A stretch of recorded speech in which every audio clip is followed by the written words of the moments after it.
Hi and welcome to the RA Group webcast. Every Tuesday to Thursday at 3:30 we host a webcast where our panel of experts discuss a wide range of topics to help you survive and thrive during the lockdown. Today we have the awesome Nicole Du Preez taking us on a trip into the world of whiskey. Over to you, Nicole. Hi everyone and welcome to the World of Whisky. I'm just going to start off with a disclaimer. I am by no means an expert. I am just a massive whiskey fan, and I'm going to be taking you through some of the history of whiskey, how to taste whiskey, a couple of examples of really great whiskey in the world, as you can see a few examples behind me, and just answer any questions that I can around those of you who may not ever have drunk whiskey before and are keen to understand where it comes from and what it is and why it is, and just have a general chat about this amazing distilled product. So I know that during some of the series that we've done, we've talked about distillation, so gin and a couple of other spirits.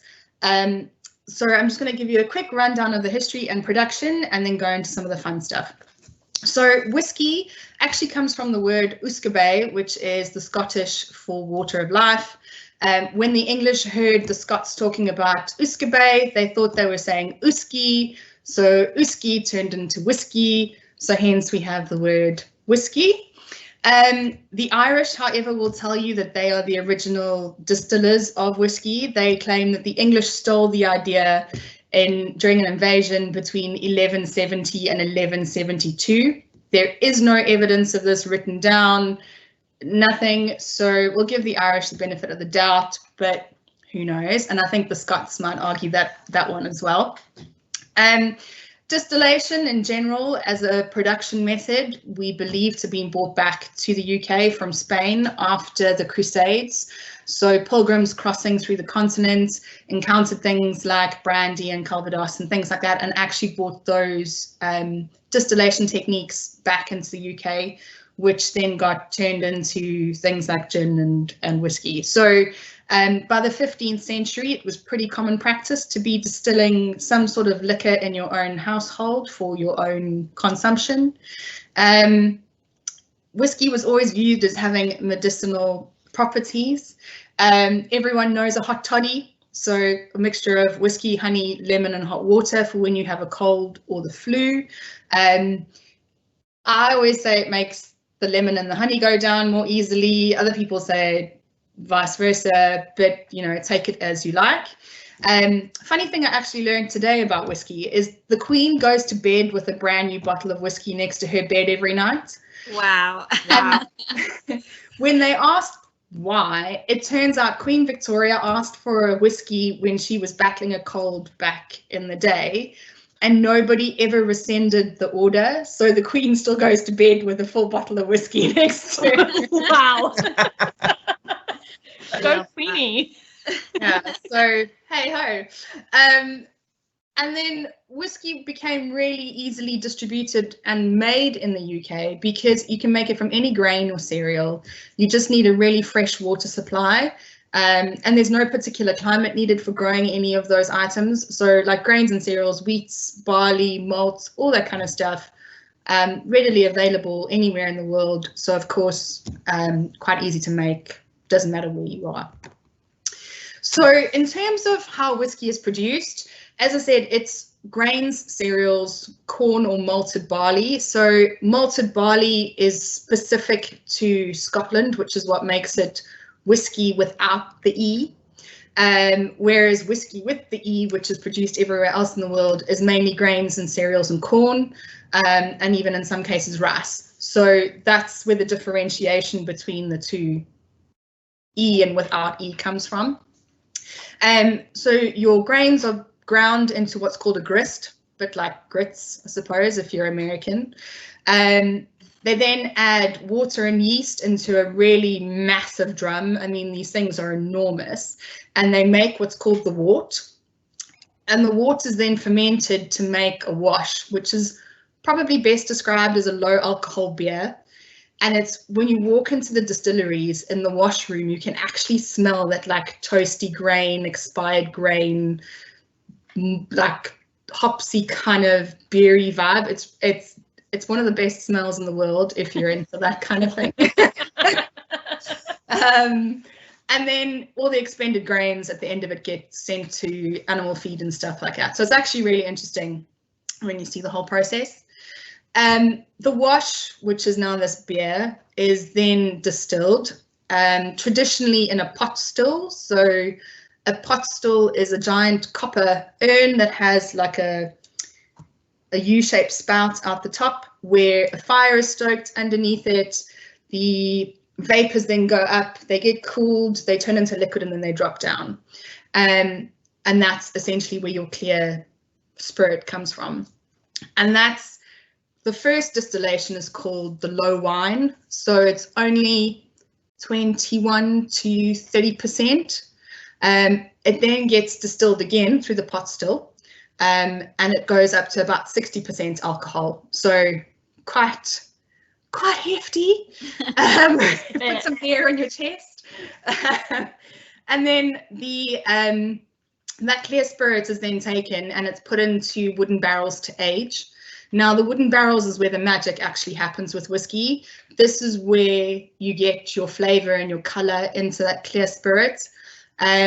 So traditionally oak barrels, which have been used in some other form of distillation or brewing or maturation in the past. So it could be old bourbon barrels, wine barrels, rum, port, sherry, you name it, anything that could add flavor and complexity to the whiskey barrel, that's what they use.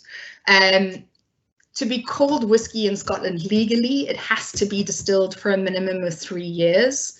And the rest of the world pretty much follows on from that sort of opinion. Obviously, America, I will go into this in a bit as to the difference between the different types of whiskey. But America, for example, you can only use a barrel once.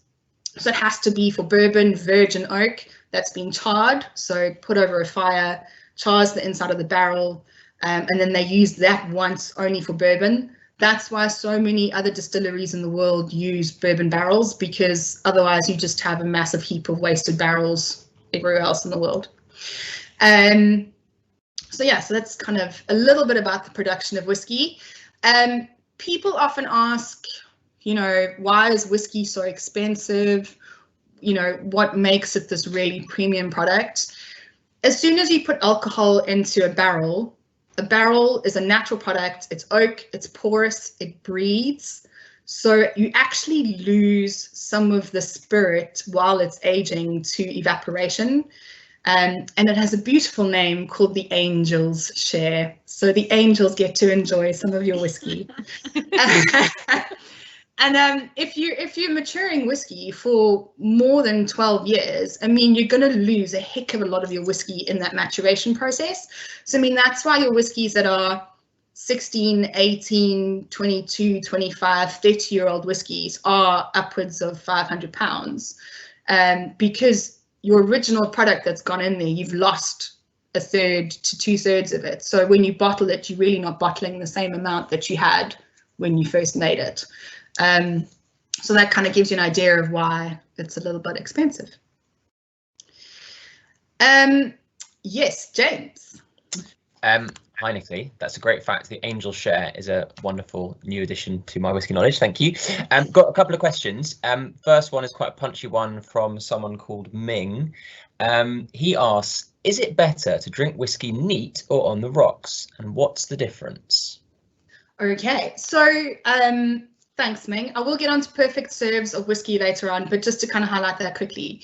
Whiskey, like wine, beer, coffee, is 100% subjective. Whiskey purists will say drink whiskey neat, because then you get the best of the flavors and you're not diluting it, etc., etc. Professional whiskey tasters will always tell you to put a teaspoon of water into your whiskey just to open it up and let it develop and get a bit more sort of loose. But also, if you're drinking whiskey in a hot climate, you might just want a block of ice or two in your whiskey to kind of cool it down, because you don't want to necessarily be sweating profusely whilst drinking a really warming drink. So yeah, I'd say I'll go through the perfect serves later for the different styles of whiskey, but it's completely subjective. So if you want to put ice in your whiskey, you have ice in your whiskey. If you want to drink it neat, cool. But yeah, so we'll get to the different styles and what they're best suited to in a little bit. Brilliant. I think that's put Ming in his place. Thank you. Is there anything else, or are you happy for me to carry on? Got one more question quickly, if you don't mind. So Megan just asks, what makes whiskey a single malt, and what does it mean? What does single malt refer to? Okay, so as I said, in the production of whiskey, you obviously can either use grains, so barley, wheat and stuff, or you can use malt, which is a type of grain. So a single malt is made from one type of malt and in some cases from one field only, which then creates this really high-end product. Or you can have a blended whiskey, which is different types of grains, different whiskies all blended together, or you can have a grain whiskey, which is a single type of grain or multiple grains made to use that whiskey, used to make that whiskey. Or in the American bourbon scenario, or Tennessee or Kentucky, it's either corn mash or rye mash. So it's a malt whiskey is made from one malt, one field, or the closest area to the distillery. Great. So yeah, another thing about Scottish whiskey versus, say, for example, some of the other whiskies in the world, Scottish whiskey is distilled in a pot still, which, as I said, is your giant copper still, versus other grain whiskies and bourbon, which are distilled in continuous stills, which are these really long pipe type stills. So they're called continuous because it's literally like a zigzag, so it goes up and down and up and down and up and down. Irish whiskey has to be distilled a minimum of 3 times to be called Irish whiskey. Excuse me. As I said earlier, bourbon can only be distilled, can be matured in a new charred oak. So an oak barrel that's been fired and then used once, that's it, and then it goes to other producers. Tennessee whiskey, which you might have heard of as well, is filtered using maple charcoal. So it's the maple tree that's turned into charcoal for it to be filtered to get rid of any residues or impurities. The largest distillery in the world is in Kyoto in Japan. So most distilleries that you go to in Scotland, Wales, England have maybe 2 or 3 stills at the most. In Kyoto, they've got 24 stills in their distillery, so it's like a massive production route. And then just to answer Megan's question again, there's 3 main categories of whiskey, which is malt, which I obviously talked about, single malt, grain, or blended whiskey, which, as I said, is whiskies that have been made and then turned into a whiskey on its own. So now the fun part, how to taste whiskey, which is good. I get all excited. So you need to use the right glass for tasting whiskey, and Steph has very kindly popped up the neat glass on the screen. So neat is a trademark. It's a new glass that's been designed for tasting whiskey. But Steph, if you want to switch that off and switch back to me, I would recommend using the Glencairn glass, which I hope you can see. So Glencairn is a type of crystal. It's the sort of standard of whiskey glasses. If you don't have a Glencairn glass, use a brandy snifter, so like a cognac snifter or a sherry glass. But for tasting specifically, I wouldn't recommend using your typical tumbler, because it doesn't really work as well as you'd like it to. So when you have your whiskey, what I like to do is just put my hand on the top, give it a bit of a swirl, get some of the aromas going in the glass, and then give it a bit of a sniff. Now, that first sniff will be super alcoholic, it'll be really hot, but it's just to get your nose and your olfactory senses going. If you have another sniff, you'll notice that the flavors, the aromas have developed slightly, so it's not quite as pungent going up your nose and then into the back of your throat. And I'd also recommend keeping your mouth open slightly, or your lips parted slightly when you're smelling your whiskey. So your palate is super involved in your nose, and your whole flavor profile gets put through your palate and your nostrils. So I recommend just having your lips slightly parted, so you can smell the whiskey and what's going on. So take a little sip.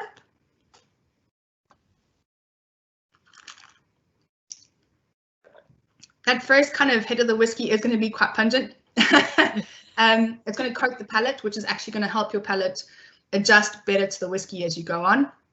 If you're finding it a little bit too intense, absolutely add a teaspoon of water and add it up, just to open it up a bit.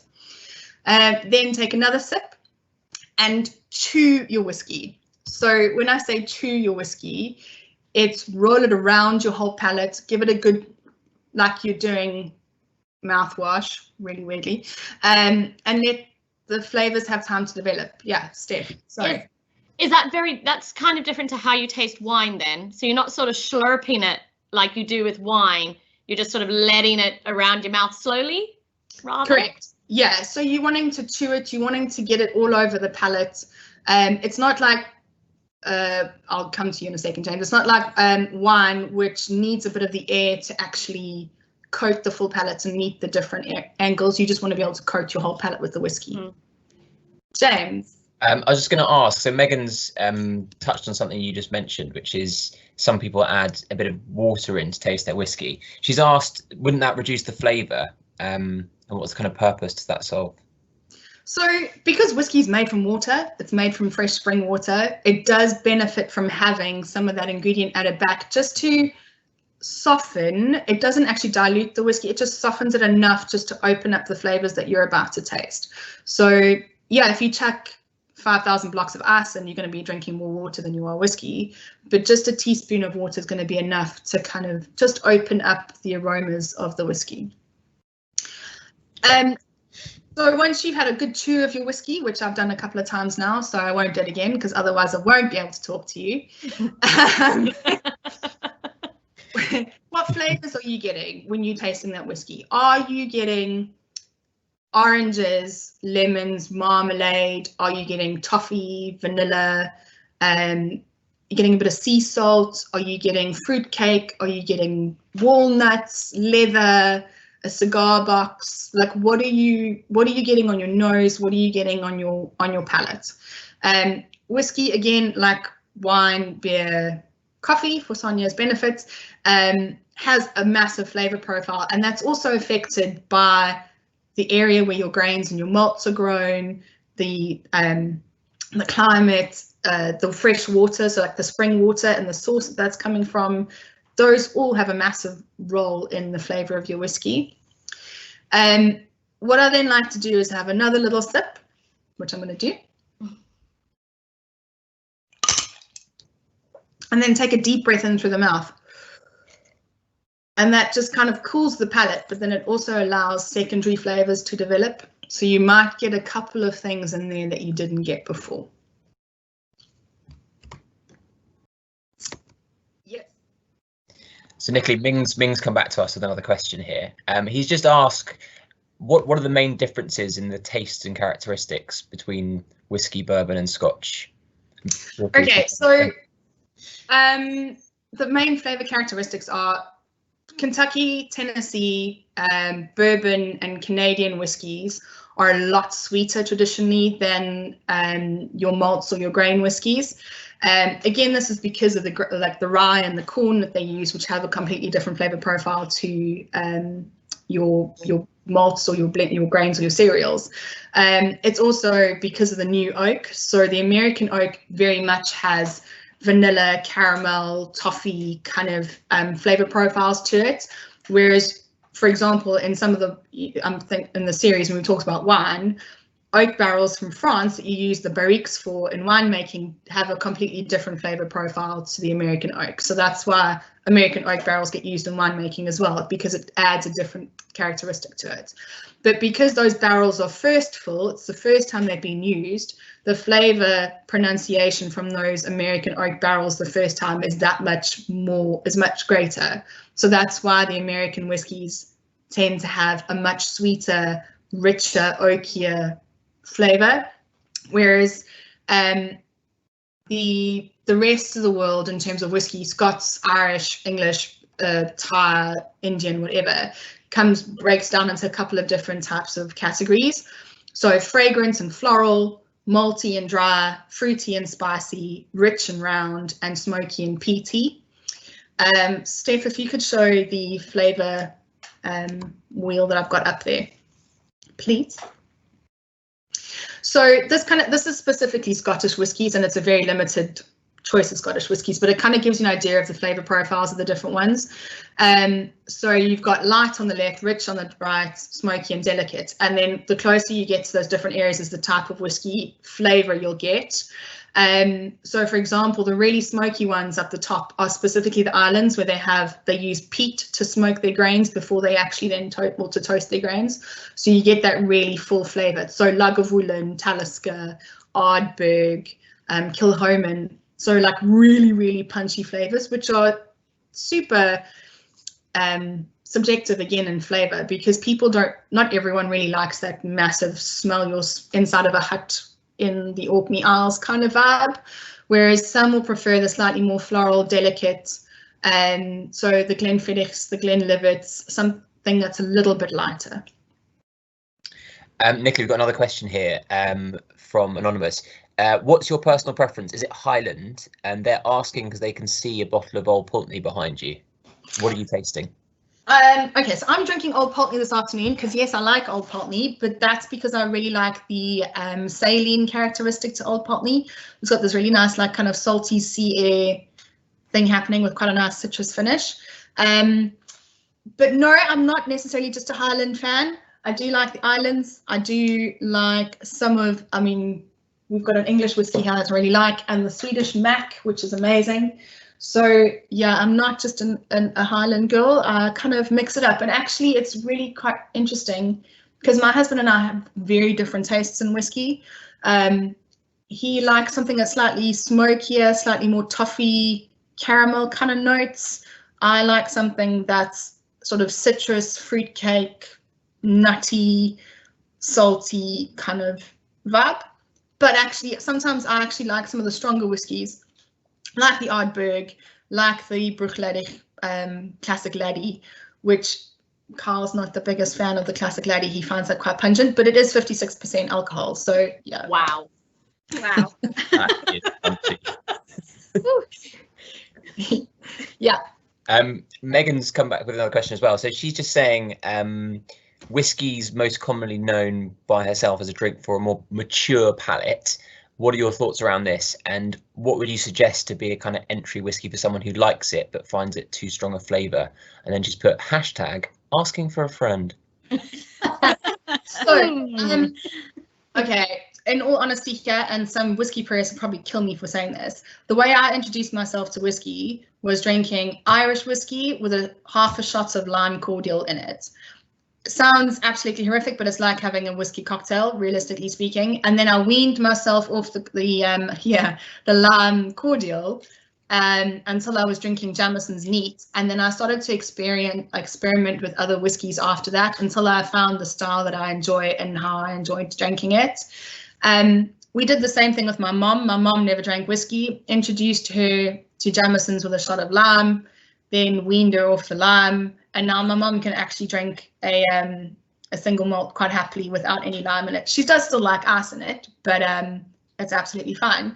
So I think a good introduction is usually a slightly sweeter whiskey, like an Irish, or even one of the better quality bourbons. So not Jack Daniels, not Jim Beam. I'd go for like a Bulleit or a Wild Turkey or something like that. Great, thanks. We've got another good question here coming from Shelley. She said, you've spoken about the old world in terms of Scotland, Ireland, etc. Which countries are the new world ones to watch over? And you mentioned Japan.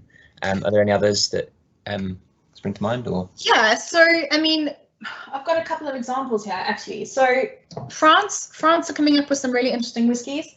This one, which I don't know if you can see, Lascaux, is distilled in the Périgord in France. The Périgord is really well known for truffles and for foie gras, two of my favorite things, by the way. And this whiskey actually has most people's favorite things. Yeah.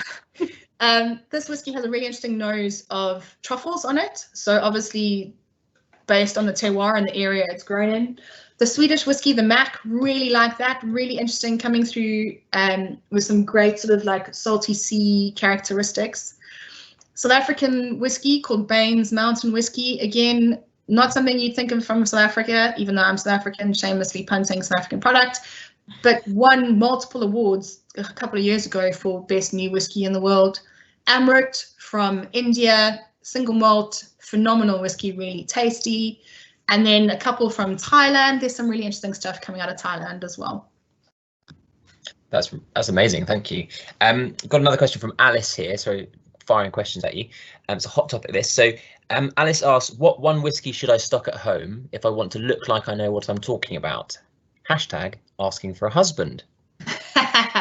Okay, so something that a whiskey that I'd say everybody can get on board with, everybody can enjoy, and makes you look like you know what you're talking about. I would go for the Macallan 12-year-old.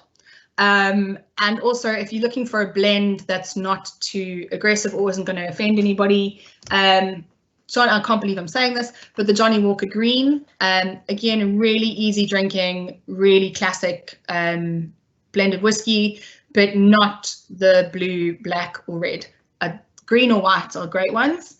And then if you want to throw something in there that's a little bit funky, so the Pogues, the Irish band, have created their own range of Irish whiskey.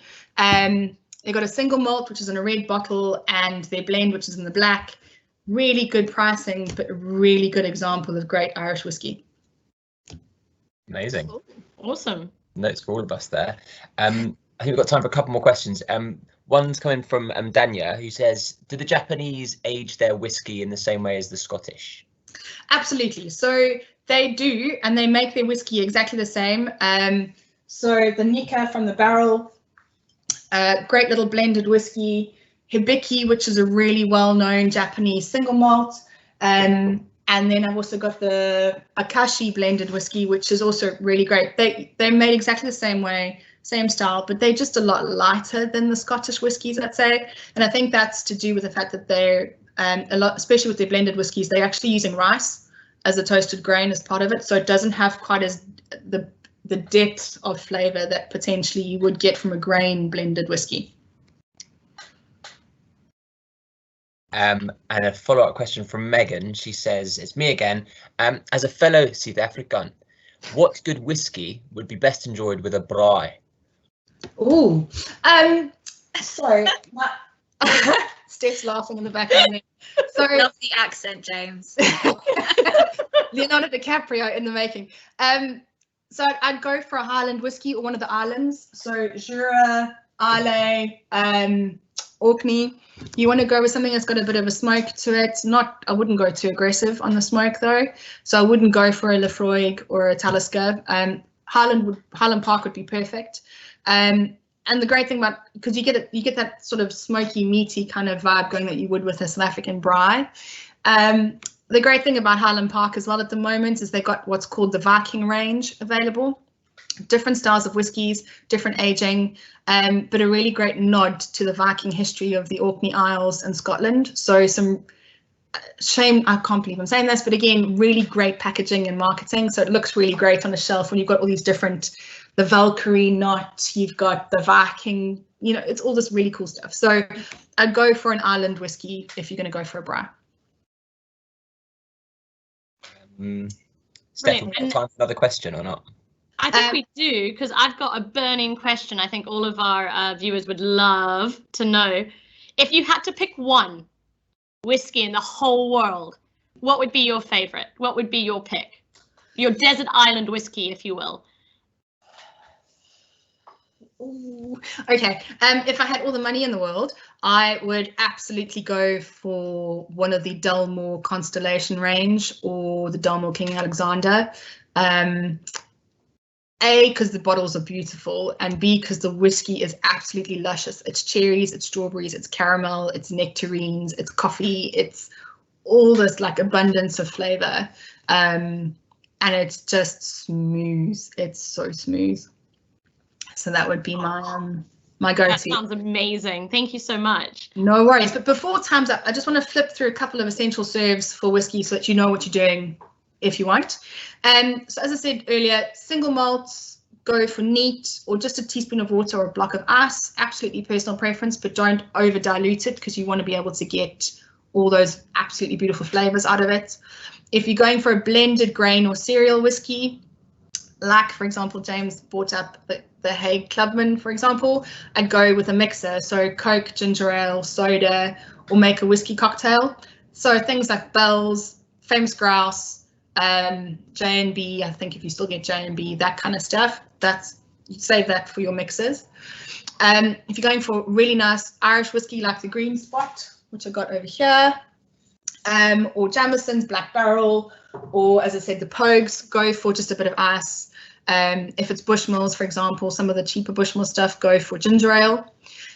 American whiskies, I'd say some of them can be drunk neat on ice, for example, like Palates or some of the Wild Turkey stuff. But traditionally, a Manhattan cocktail or old-fashioned, absolutely beautiful, works really well because of the sweetness, which I think Sonia's got one in her hands at the moment, so she's quite excited about life. Canadian whiskey, absolutely neat or with lemonade and ginger ale. Because of its sweetness, it does lend itself to a mix quite well. Japanese, which I touched on, because of the lighter style, I'd say Japanese is great neat or just with a bit of ice. It doesn't need any sort of changing there.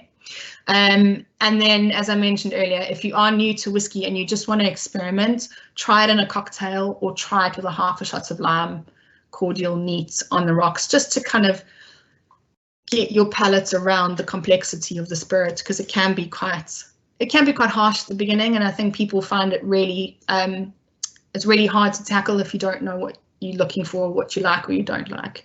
So yeah, that's just my view on whiskey, to be honest. And as I say, there's so much. If you want to know, there's a great little book called 101 Whiskies Around the World to Drink Before You Die. He's amazing in here. He gives you the full description, where it's from, what it's about, and it's a really amazing selection. And I have a number of other books just because we're excited. And yeah, don't forget Wales. You've got Penderyn from Wales, awesome distillery in Wales, love them. And they do some nice gin as well, so that's always great. And then we've actually got a fantastic new distillery up in the Lake District called The Lakes. So they started up 6 years ago. Their single malt was officially released only 2 years ago when it was 3 years old. They've got a great blended whiskey called The One.